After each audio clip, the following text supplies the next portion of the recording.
لكم على افكار تخلي الحيطه اللي فيها التكييف جزء من ديكور الاوضه، مع مراعاه ان احنا نحافظ على وظيفه التكييف بشكل كويس وطريقه الصيانه بتاعته. من الافكار اللي ممكن نعملها عشان نعالج شكل التكييف في الاوضه ان احنا نحوط التكييف ببرواز مفرغ خشب عليه رسمه او صوره.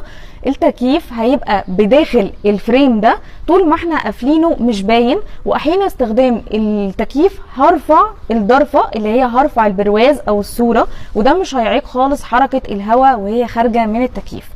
لازم نراعي بس ان الفريم يبقى من نوع خشب طبيعي عشان يحافظ على الوظيفه اللي هو بيعملها وما يتاثرش بالرطوبه او من الهواء اللي خارج من التكييف. من الافكار برضو اللي ممكن نعملها عشان نجمل صوره التكييف وشكله في الاوضه ان احنا نحطه بداخل مكتبه ليها ضرفتين. الضرفتين دول بيتفتحوا في وقت استخدام التكييف بس، وبعد كده بنقفلها تاني ويبقى شكل جمالي مكمل مع